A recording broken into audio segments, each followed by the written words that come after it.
chant de tous mes amis, celui qui m'a le mieux compris. Toi mon ami. Mér finnst unaðslegt að liggja í sólinni á heitum sandinum. Í allri þessari litadýrð finnst mér græni liturinn fallegastur, enda hann ótvírætt merki að þar sé æti að finna. Sá rauði líka stundum ætur.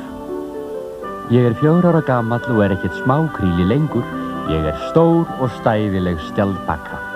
Skjaldbökur hafa verið til í yfir 200 milljónir ára og eru ein af elstu tegundum jarðarinnar. Þið mennirnir komuð ekki fram á sjónarsviðið fyrr en fyrir 7 milljónir ára. Þið eru algjörir byrjendur. Við erum með hrygg eins og þú, en okkar hryggur samvaxinn skelinni á bakinu. Skelin hörð og sterk og ég get falið mig í henni ef hættur steðja að. Þá dreg ég mig inn í skelina og læt lítið á mér bera.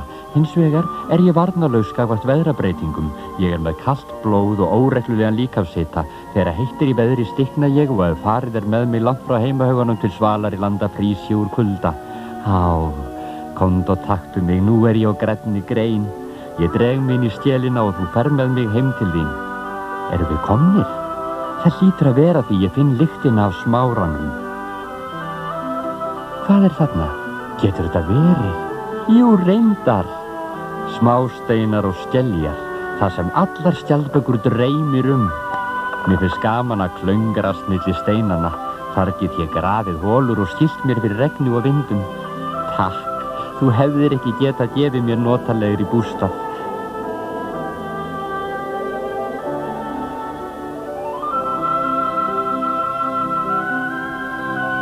Góðan daginn.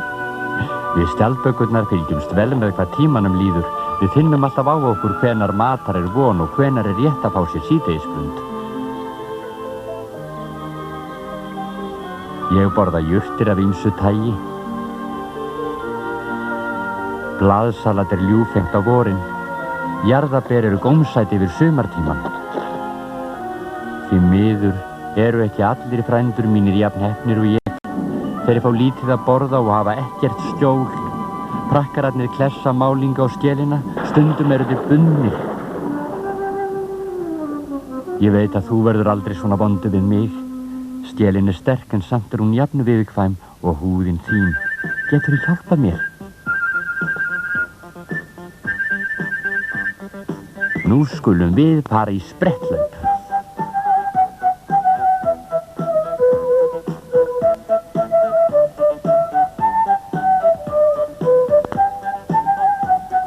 Sjáðu, skjaldbakan kemst þangað líka.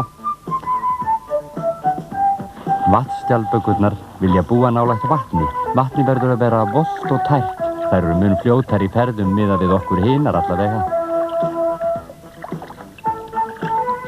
En frændi okkar krókódíllinn best geymdur í fljótinu þar sem hann á heima.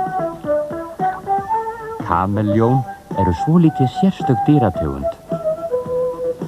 Öllum frændum okkar af eðlukyni finnst mikilvægt að bústaðir þeirra séu sem líkastir upprunalegum heimkynnum.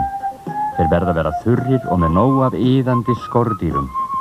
Við skriðdýrin erum hamingjusöm fjölskylda og þótt skelin gefi okkur harðneskjulegt yfirbragð erum við hlý og góð.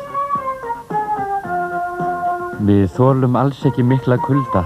Vertu svo vænn að setja mig í kassa þegar veturinn kemur, þar get ég legið í dvala meðan mestu vetrakuldarnir geysa og gættu þess að geyma hann við mátuleitt hitastig og fyllt hann af þurrum hálmi. Svo vakna ég til lífsins aftur þegar vorar. Myndir þú ekki vilja leggjast í dvala á veturna? Jæja, sjáumst næsta vor.